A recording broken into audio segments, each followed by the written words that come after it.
MJ Fitzpatrick is a dynamite Australian, and I am super stoked to have him on the show today. He has got a story that, even though the details might be different from yours and mine, the experience, the pain, the tribulation, the total hell he went through might still be very similar to yours and mine. You guys, this conversation, MJ quotes Oprah. And I'm going to let that sink in for a bit because I'm so glad that he did. I love her. And MJ will forever go in my book as the first male who has quoted Oprah to my face, which is so amazing. So today, MJ and I discuss what it's like to live in hell, the different types of hell, the only things that can get you out of hell, and how we can get back to joy, even if it's just for a brief moment in the midst of hell. We talk about why it's so stinking common and yet amazing to witness someone use their wounds, their experience of hell, to create joy and a life that they actually look forward to living, which is what he's all about. So this is a really awesome episode, and I've put all of the links that we mentioned, including MJ Fitzpatrick's links to his upcoming podcast and also his website and the video of Oprah. Ooh, I'm so excited. This is a really good episode, you guys. So hang on tight, buckle up. This is a good one. This is MJ Fitzpatrick.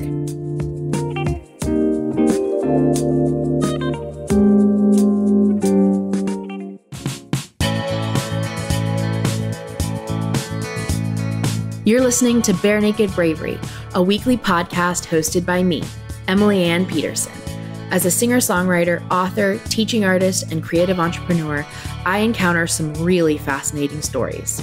I'm on a mission to reveal the depth and width of bravery and its benefits to creatives like yourself. More than ever today, our world needs bravery, unique bravery, from everyone. This is the place where you find it. There is no script or censorship today because that's how these facets of bare naked bravery are in real life. So if you're listening with little ears nearby, please know that some episodes may contain mature language and subject matter. One of the easiest ways you can share bravery with the world is to send this episode to a friend or two. Send them an email, text, or tweet, tag them in one of my Instagram posts. My handle is Emily Ann Pete, or leave us a review on iTunes. It takes seconds and can be done from your phone right now. Again, we need more bravery in the world, so let's be brave together.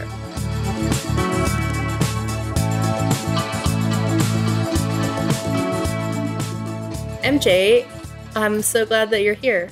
Thank you for having me. Of course. That was the best intro of all time, by the way. That was so good. MJ, welcome. Oh God, we're starting. That was awesome. I've had a couple people say, wait, we're going? Yeah. There wasn't even a pause. It was just straight in. All right, let's do it. No, here we go. Let's do this thing. So you're calling all the way across the sea. Yep. In the ocean. We're talking from different hemispheres. You're in Sydney and I'm in the Northwest. What is weather like out of there? It is a beautiful, sunny, crystal clear Sydney day today. We've just transitioned out of winter and into spring, and it's changed in about 3 days, which is wonderful. That feels good to hear because it's about ready to get real bad up here. Yeah, you can enjoy the next 3 months while we all fry like an egg down here in Australia.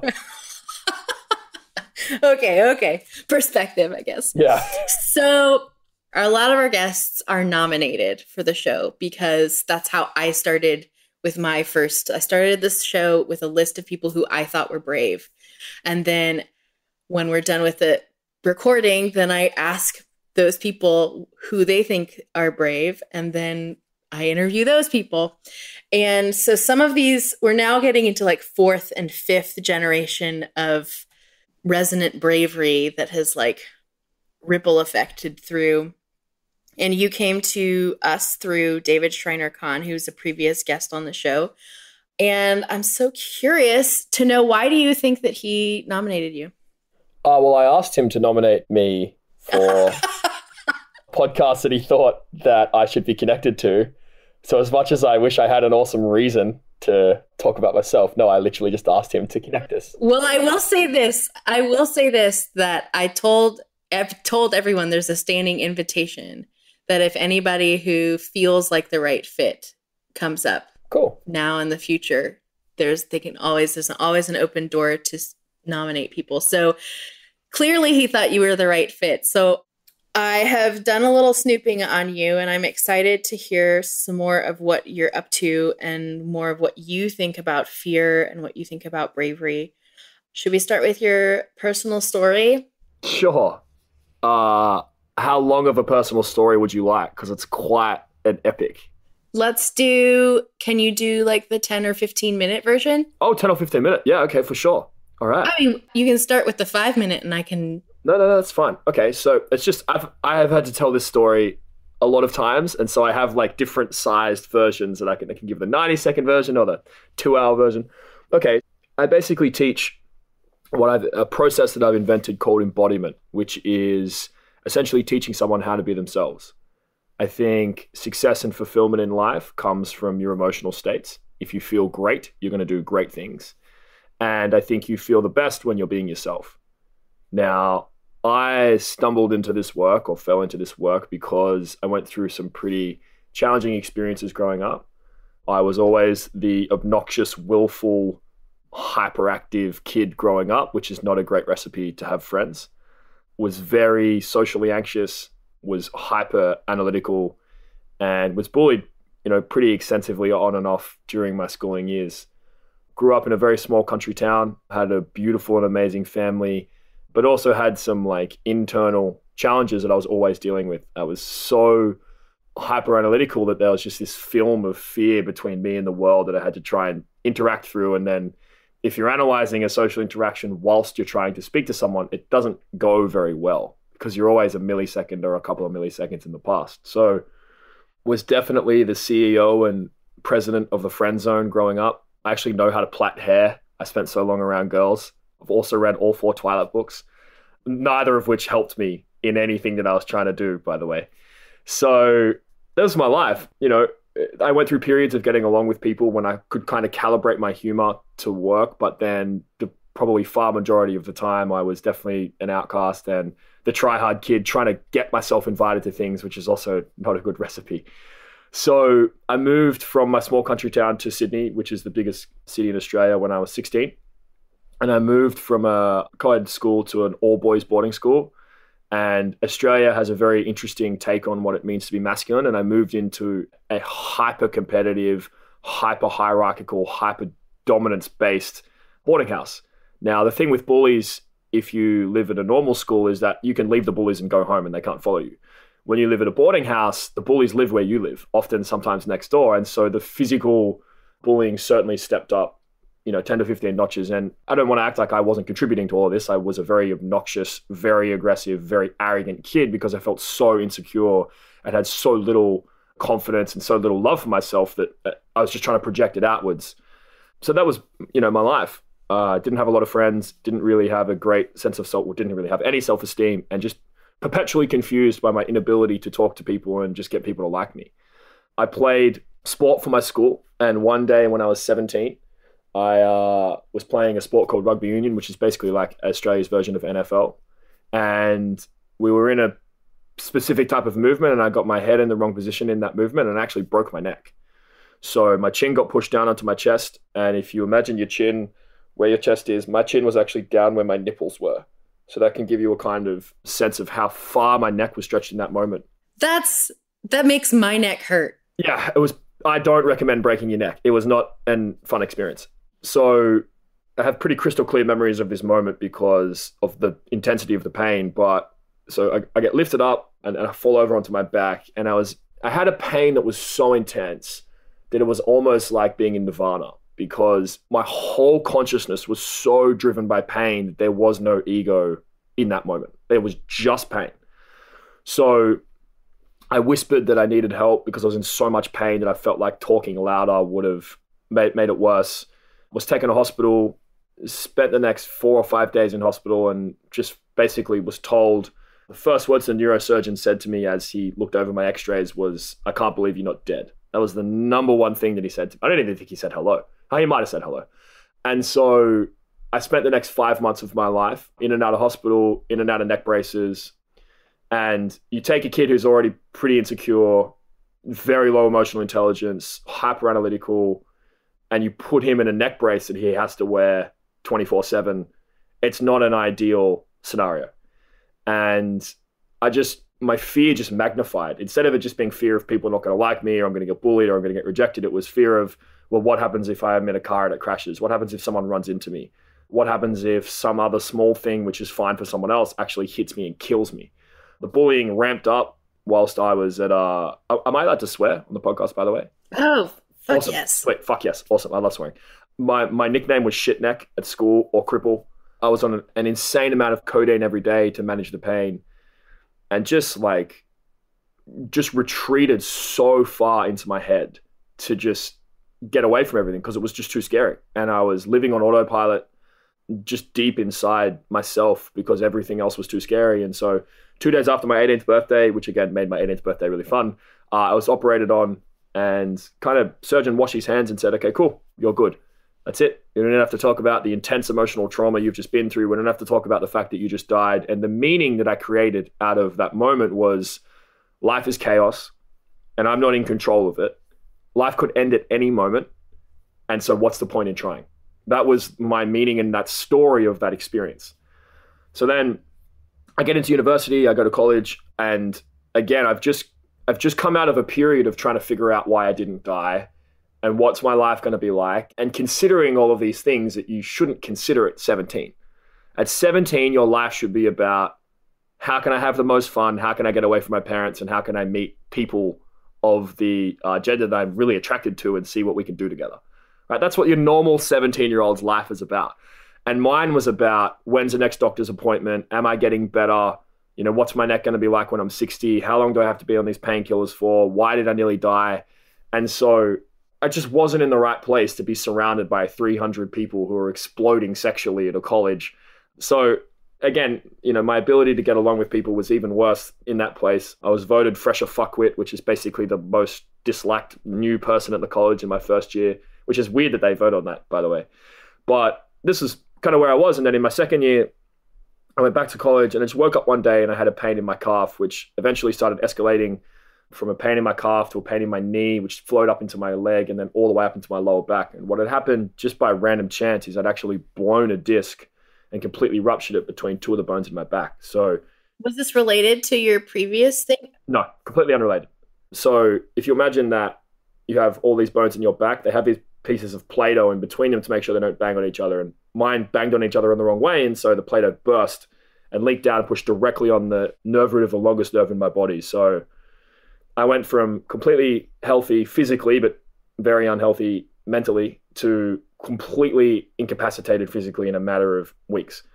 It was literally like having magma poured down my leg 24/7. There's very little I could do to help the pain. Back on the painkillers, back on Panadine Fort, and just very, very quickly descended into essentially hell. Hell is real. It's not a place that we go when we die. It's a mental place you can get in if life circumstances start getting to a place and you're not able to cope with them. So there was just a deep sense of resentment and anger within me of, fuck the world. I was 19 at this point. I've just been told I'm going to have a second spinal fusion. What the fuck? Like, what the actual fuck? I would be sitting at dinner with all of these wonderful people who, were talking about what they're going to do that night and how they're going to get loose and, what dress they're going to wear or everything. And I'm just sitting here sweating of how much pain I'm in just to be sitting down, trying to figure out if I'm going to be able to get back to my room.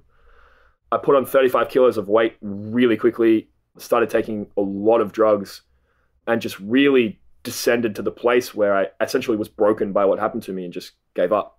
I didn't think I was going to live past the age of 21. I had depression, anxiety. I cried myself to sleep most nights because of just the sheer pain of what I'd been through. I had flashbacks pretty consistently about my neck, and I did not have the tools to really get through what was happening to me. My parents loved me to death. My family loved me to death. They did everything they could have done. I saw the best surgeons. The support around me was amazing. It was just that it doesn't matter how much support you get if you're not in a place where you're willing to take it.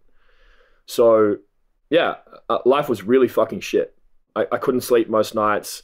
Now, not only did I have awkward social skills, I was now in pain all the time and really fat which makes it even harder to just get along with people. And I had suicidal thoughts. I don't think I ever would have actually killed myself, but I was in hell. You know, I work with people every day, and when they sit down and they tell me how bad things are, I can understand how it feels to just not only be feeling pain every moment, both mental, physical, and spiritual pain, but also to just not believe that it's going to get better.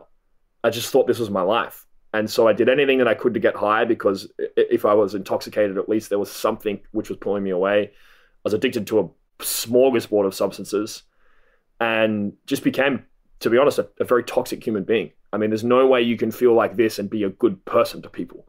And I'm certainly not trying to, you know, reduce the blame of the hurt and pain that I would have caused people around that time. I was extremely manipulative, borderline sociopathic, because I was so intoxicated on so many drugs all the time that it was just hard for me to have authentic communication. And then I was in so much pain that I didn't want to talk to people about how I was, because then I would have to process my own pain. So I lived in this place for 11 months before I had another surgery, and then was just in various states of life from that point, and then moved overseas with one of my good friends. And whilst I was overseas, again, taking even more drugs, I had this moment with my friend where he developed severe social anxiety, and it was to the point that was completely separate from me.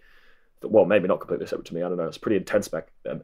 But we would go out to clubs and he would think that people were talking about him and that people were whispering about him. And so we'd have to leave. And we were sitting down and we just had these long conversations, 4, 5, 6 a.m. in the morning.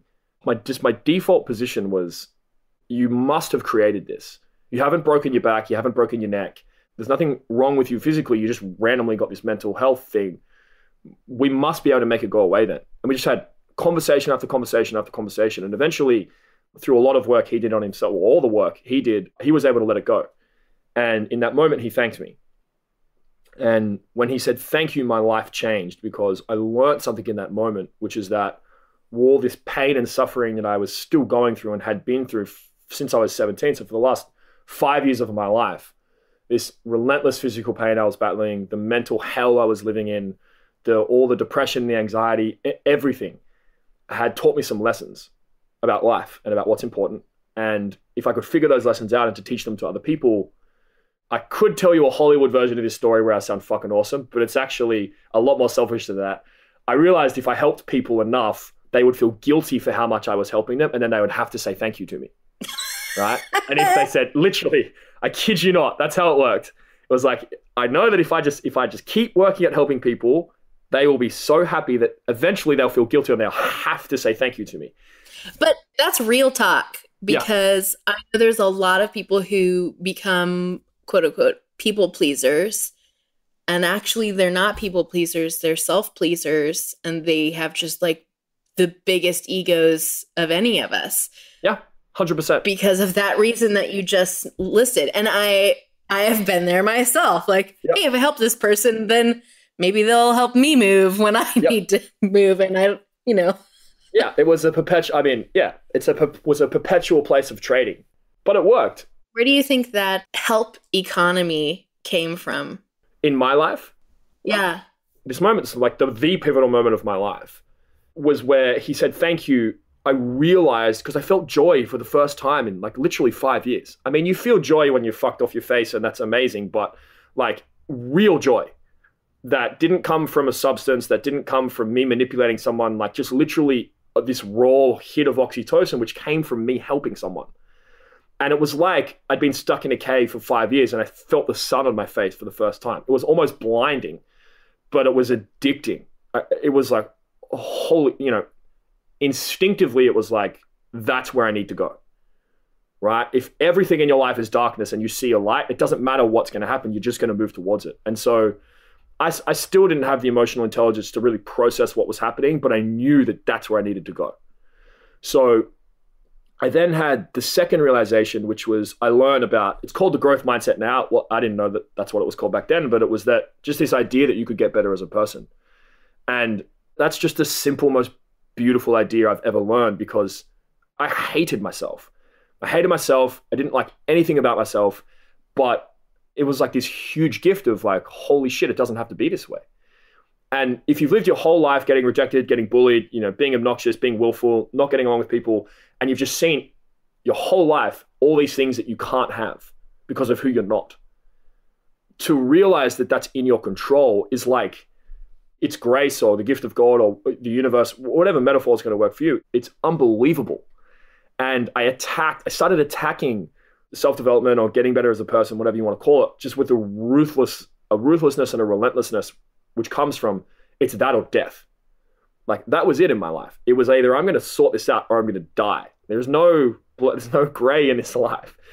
So that's where it started. And through just an indeterminate, infinite amount of failures, I started to see the patterns, and I started to realize, okay, wow, if you be nice to people, this happens. And if you don't always make it about yourself, this happens. And if you try and put people first, this happens. And if you don't try and be so arrogant, this happens. And if you learn to be humble, this happens. And it's just kind of how it started. And I started putting the pieces together slowly, and then managed to let go of my depression, my anxiety, my PTSD, all my addictions, lose all the weight.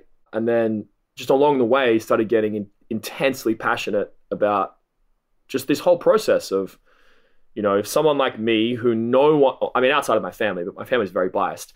Outside of my family, no one would have bet on me to be successful. No one would have bet on me. I was analytically smart, and that's great, but I had no people skills. And for me to have pulled myself out of this place, well, fuck, if I can do it, everyone can do it, right? And I really mean that. Like, there isn't anything special about me. It's just I was lucky enough to be in the right environment to have this person teach me that I should help people and shit will get better, and then to just attack it. So I started getting intensely passionate about this and started thinking, well, shit, maybe I should do this for a living. Maybe I should help people be free and help people get out of suffering. And most importantly of all, get this stuff into schools. Like, if someone had sat me down and I was 13 and just be like, this is how confidence is, this is how you do it, my whole life would have changed. So that was too scary. I was like, fuck that. That's terrifying. So I was like, all right, I can't do number one. Option A is too scary. What's option B? And I was sitting down and I was like, all right, what's the best thing that I could do if I can't do what I really want to do? And I just went through the motions, and I eventually settled on being a doctor, right? Because you help people and it's very noble. And I was like, okay, cool. Can't do option A. Option A is too scary. I'll do option B. Much safer. So I spent the next 2 years of my life studying to get into med school. Got into med school. You guys, I'm laughing right now. I'm trying to hold back laughter because I can see where this is going. Yeah, but the logic, it made sense to 23 or 24-year-old me. And I'm also laughing because I'm like, yeah, I've been there. I know. Yeah. I was like, okay, option A is too scary. Let's pick the best of option B that's very safe. I was like, fuck, go be med school. So first day of med school is amazing. And med school is this weird place because before you're even a doctor, you start getting massive social affirmation. Like, you tell people you're a med student and people say congratulations. Right? Imagine saying, I'm studying an arts degree, and people say congratulations, and they mean it, right? They mean it. Or I'm studying at design school, and it's crazy. I've actually had some conversations with friends who, just as an experiment, because we were all on dating apps, and these guys switched their job to med school, and all of these date requests came in. And it's true. It's legit. Their status in some of these jobs and it's crazy places that we live in. Yeah. I mean, they get their own when you're booking an airline ticket, they get their own special category. It's amazing. So first day of med school was like, this is awesome. I'm going to be a doctor. This is amazing. Everyone's going to love me. And the second day of med school, I realized that I was in the wrong place. It was, the first lecture was, I think, on biology. And I think the second lecture was on chemistry, which is intense if you've never studied it. And it's got this deep sense within my soul of no, right? No. And tried to rationalize my way out of it. It's just because it's really hard. It's just because it's new. And then, the period of the next 5 weeks with an insane amount of conversations with my partner, who is the real reason that I've become who I am today, is that we met at a very critical moment in my life. And she's such a beautiful soul, so resilient and impressive, and just able to see me for me and not who I was projecting at that time, that she really grounded me in my body and not in my head, and allowed me the foundation to try and build who I have hopefully become today. We had many conversations, and eventually the question became not, is med school for me? The question became, am I willing to be a fraud and stay in med school knowing that I need to do something else, or am I willing to bet on myself? And when you ask yourself a question like that, it's pretty hard to bullshit yourself. So I dropped out basically that night. So I asked myself the question at 11 o'clock at night. I was out by 11:20, because the thing about courage is you get it for 20 minutes max, right? You get your hit of courage, and then you have to do something, because then the courage goes away and your brain starts kicking in and rationalizing things. So yeah, I dropped out and then started my business, and here we are. Whoa, wait a minute. Like, it's not just a 20 minute, like maybe the decision to press send on the resignation letter lasts for 20 minutes, but like the courage to keep doing the business, or to keep doing plan A and not stopping plan A, that lasts a lot longer than 20 minutes. Yeah, okay. That's a super good point. So I call bullshit. I'll call bullshit on that. Fair enough, because that was bullshit. I was just trying to, I've been speaking so long, I was trying to speed it up. But yeah, so the hardest part for me, and I've helped enough people through this process now that I reckon I can probably speak with some, experience. Yeah. The hardest part is when you're working on plan A and you can't see that it's working. Right. For me, working on plan A now is like I love it. Right. I get to wake up every day, and all I get to do is people sit down and talk to me about their problems, and it's magical. But at first, so I dropped out of med school and I worked as a PT in a gym for 11 months, ran my own business, worked there 3 days a week whilst I was trying to build a work ethic, which is really hard to build plan A. And then after 11 months, I thought, okay, cool. Plan A is working, and I'd failed a lot, but then I started making money, and I started seeing how I could probably make enough money to survive. And so I left my old business behind and kind of went into this full time. And I guess the bravery to keep going after plan A for me came from just this core belief that I'm doing what I'm born to do. I never knew that this is what I was going to be doing. It wasn't until I went through all these things and I had all these experiences happen to me that I have a profound spiritual connection to what I do for work is not a job for me. It's not even necessarily a craft. It's an extension of who I am. Mm-hmm.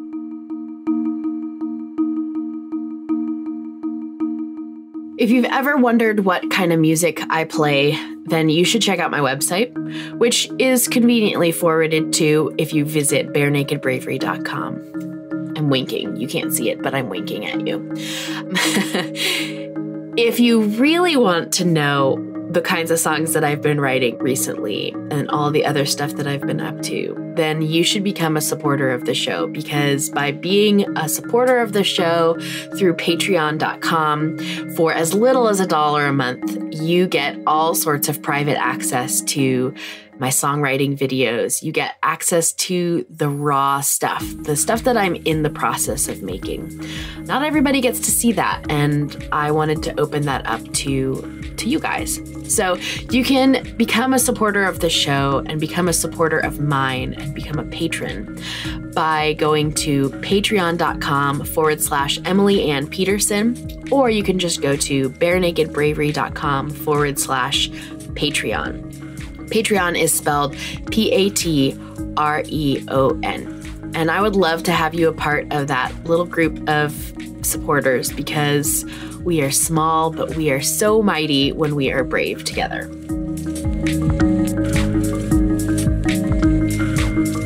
I have a question. Yes. I'm going to interrupt you. Why is it that a lot of us, myself included, and you, and a lot of other people that I know, why is it that our wounds or the things that we went through often end up empowering the direction and the propeller that helps us keep going forward? Yeah, I mean, well, because what's the alternative? That's why. It's either use it to empower yourself, or this is what you're signing up for when you're born. Okay, number one, you don't have an option to be born or not. You just fucking get born, right? And you get born into this endless lottery of who your parents are going to be, what your home environment's going to be, like where you're going to be in the world. It's a lottery, and you have nothing, right? You just what happened. Now, in the time that you're alive, everyone you know and love is going to die. Some of them horribly, right? The statistics of people who get abused growing up are mind-blowing. You're going to go through intense emotional trauma at some point in your life. Everyone you know and love is going to die, and eventually you're going to lose everything as well, and you're going to die. The default conditions of life are enough to make life, questionable. Why the fuck would I want to be here? That's the baseline assumption. So I think the reason that people's wounds become, become armor, that your wounds become your greatest strengths, is because it's the only way. The only way you're going to get through hell and get back to joy, which is where I believe we are all born from, the only way you're going to do that is to take this thing that's hell and turn it into muscle, to turn it into an empowering life, and to turn it from a wound into something that you're so grateful that has happened, because there is no other way. I said earlier that the meaning that I created out of what happened to me when I broke my neck was that life is chaos. It's going to end at any moment. I'm not in control of it. And what's the point in trying? And that story that I created, that meaning, made me feel depressed and like I didn't give a shit, and just what's the point in life? Now, that same event makes me feel joy. I wouldn't be here talking to you today if that hadn't happened. I wouldn't be doing the work that I'm doing. And most importantly of all, I wouldn't have the woman that I have in my life. And it's all because of that moment. And the alternative is to stay in hell. You can either stay in hell, which is fine if you want to do that. I stayed there for a long time. I fucking enjoyed it in a weird way. You can either stay in hell, or you can find a way to pull yourself out of hell. And the only way to get out of hell ever is to say thank you to hell for what it's taught you. It's the only way, right? And that is something I can definitely speak from experience, both in my own life and from all the people that I've now helped get out of hell. The only way it works. You can't scream at hell. You can't even fight hell, right? You have to say thank you. Now, you can fight to get to the point where you can say thank you, but if you try and push against hell, it's just going to push back. Mm-hmm. I'm writing notes. Okay. Yes. I'm still listening. I'm just like taking notes. Okay, yeah, I mean, I agree with you, but how, when you're in the midst of hell, how can you, you can't just turn on the gratitude switch and have it all magically go away? Well, it depends what type of hell you're in, because there's so many different types of hell. The first thing to do, I use the metaphor of peacetime and wartime, which is a metaphor from entrepreneurship, but I think it just fits beautifully in life. There's two different types of hell. There's being in peacetime and not being able to get out of wartime. Like your actual life is peaceful, but you're so conditioned to fighting that you actually can't not fight. That's its own unique type of hell. Then the other type of hell is just actually being in hell, right? You're still in the war. Now, there's different places, there's different pieces of advice for both the different situations. If you're actually in hell, the number one thing you need to do is put energy into yourself, to not put energy out of yourself, right? To maintain the sense of, you have to be ultra diligent with everything that's going on in your life. You can't dick around when you're in hell, right? You can't not pay attention to the story that's going on in your head. You can't not force yourself into gratefulness.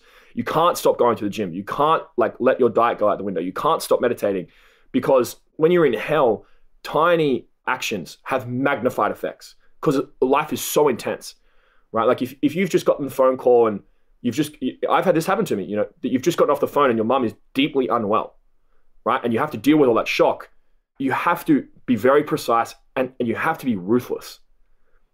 And that's it. The only way you get through hell is by being ruthless. Winston Churchill has this great quote that if you're walking through hell, the key secret is to just keep walking. You have to keep moving. You have to keep allowing yourself to feel whatever you want to feel. A lot of the times I see people who feel like shit and they're trying to force themselves to feel better. You have to accept that you feel shit. Okay, you feel shit. That's okay. That's beautiful. Now, once you've accepted it, we can start to change it piece by piece. And so most of the time when people go into hell, they immediately just try and help everyone else, which is wonderful. And all you're going to do is destroy yourself, right? You need to put yourself first. You need to invest in yourself first and pour energy in. And, there are ways to get into gratefulness. It just depends what level of, standard you're willing to accept for yourself. I have a client who has just recently gone through some pretty intense emotional trauma, and 2 weeks later, she's feeling basically back to normal. And it's because she was relentless in, no, this is bullshit. I am not suffering. I am love. It was relentless. And she attacked it and attacked it and attacked it. And she got back there.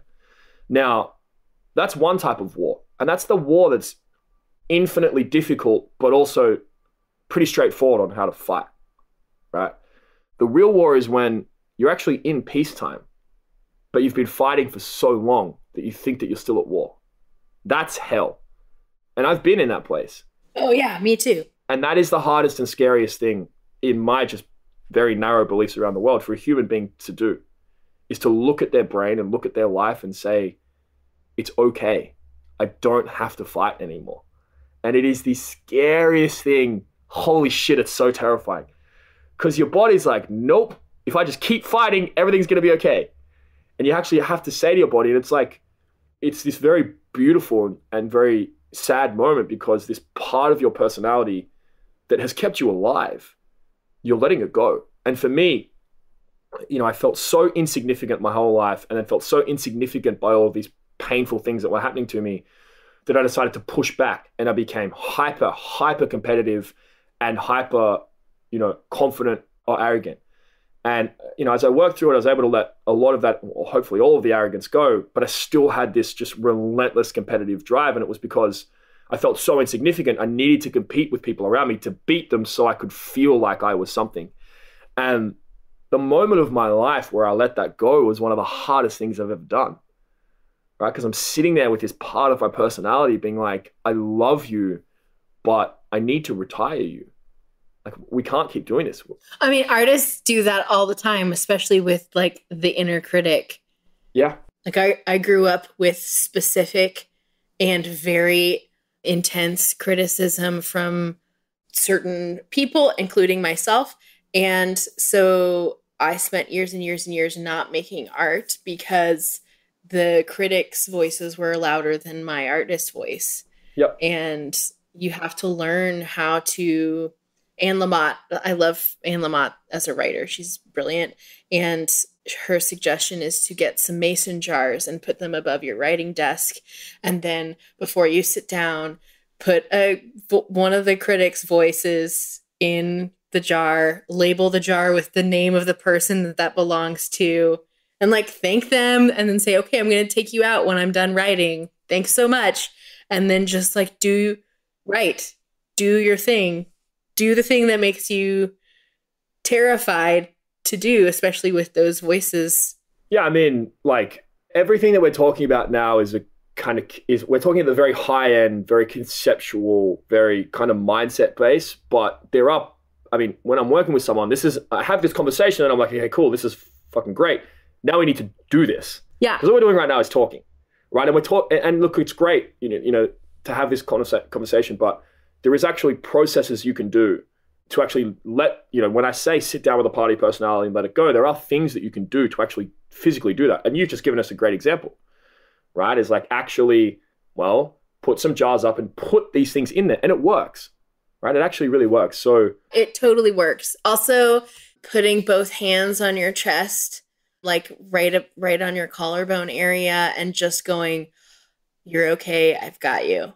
Like that is a fantastic way, especially like looking at yourself in the mirror and saying that's like fantastic panic attack avoider. Yeah.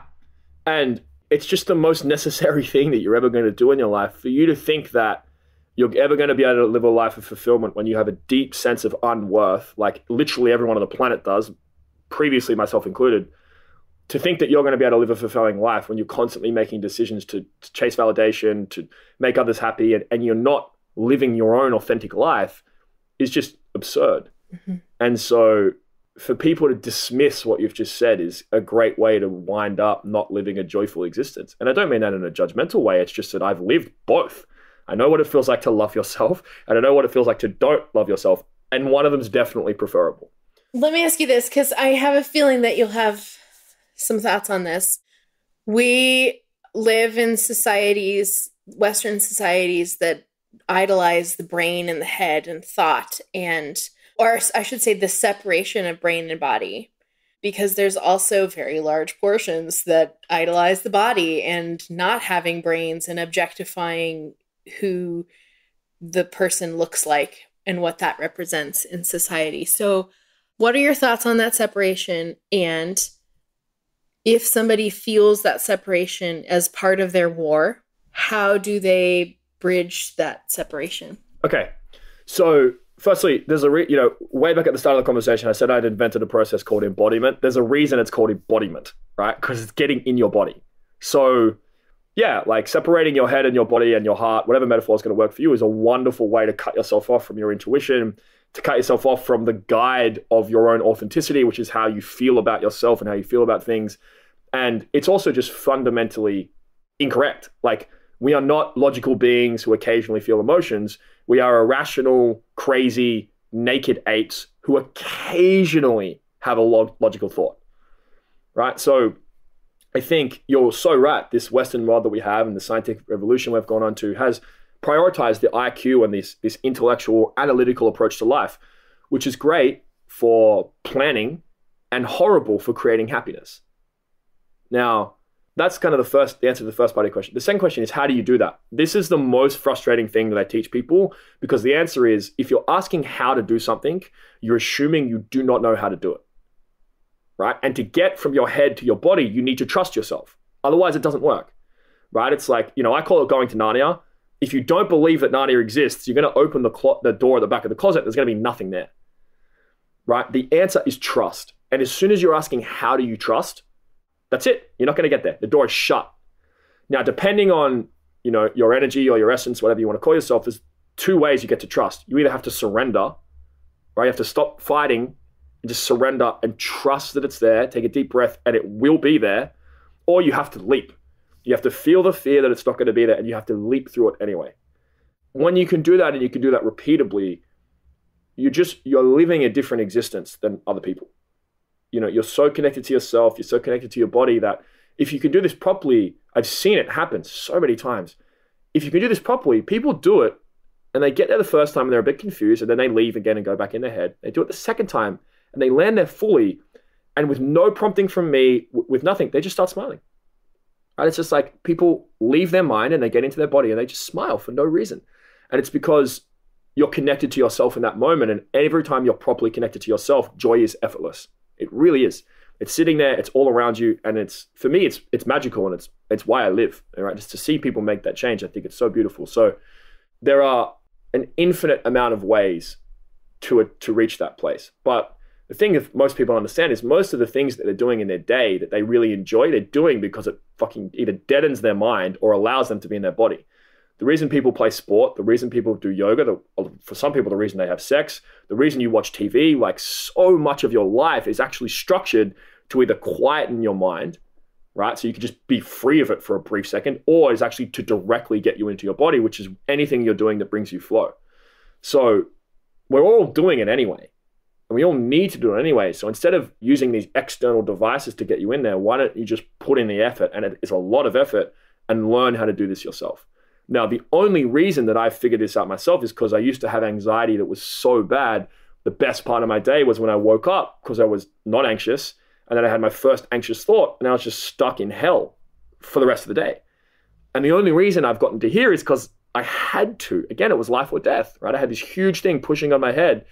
And so if someone's listening to this and they're trapped in their mind, I've been there. I know how it feels.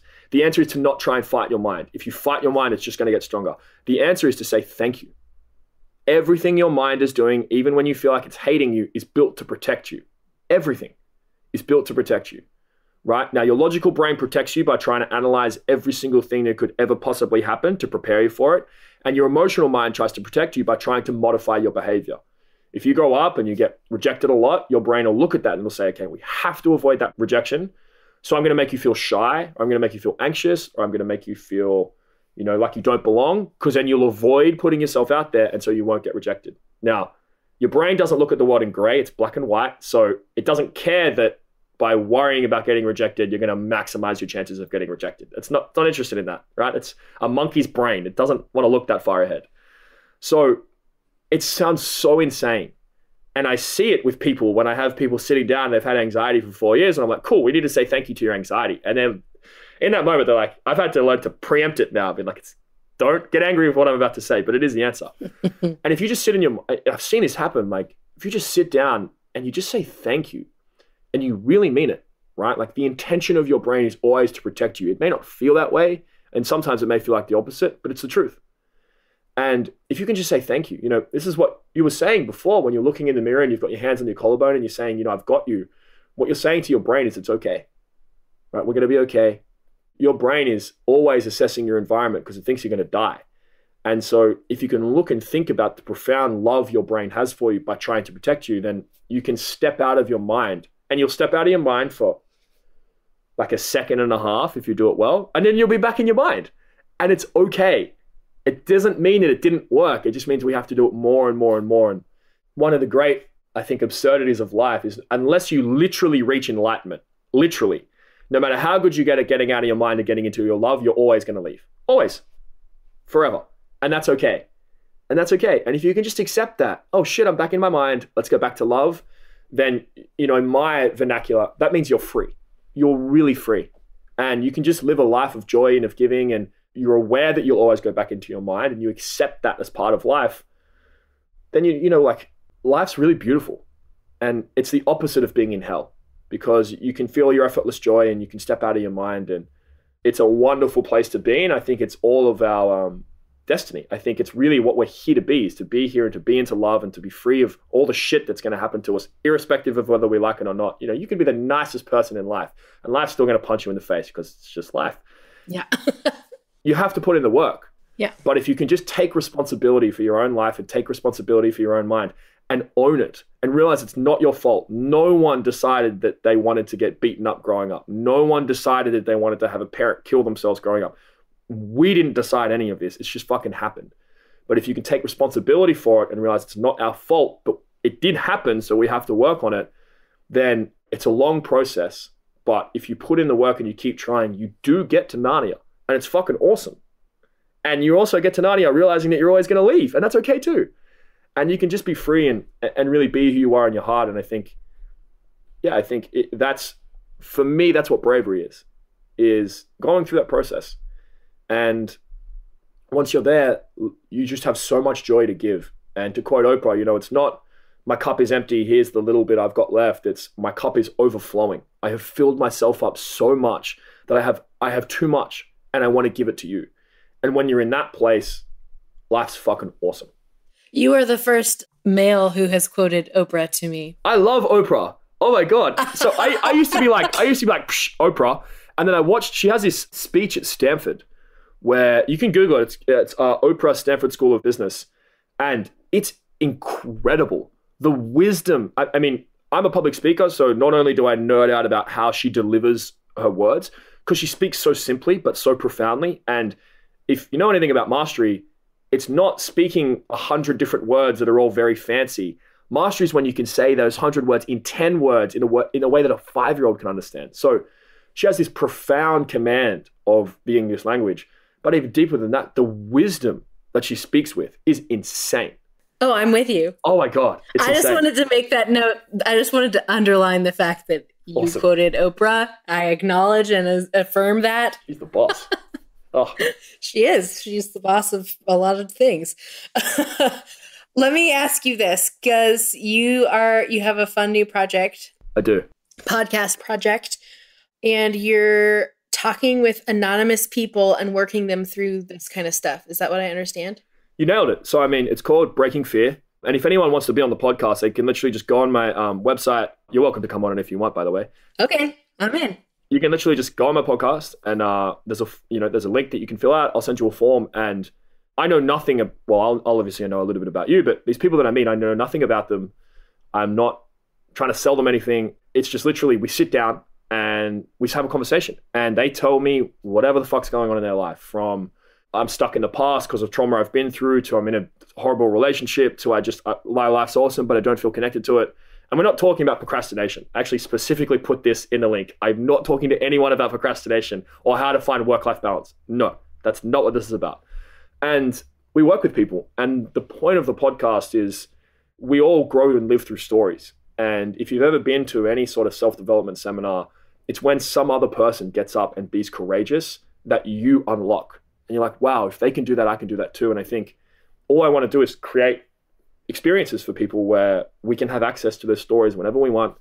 And also people can see that it's not just talk.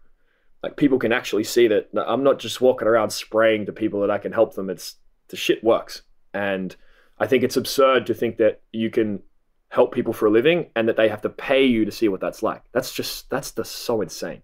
So yeah, I want to show people what's real, and I want to show people what can really happen in an hour if you truly step into courage or step into bravery in your language. Mm-hmm. So, well, they're synonyms. They're the same word.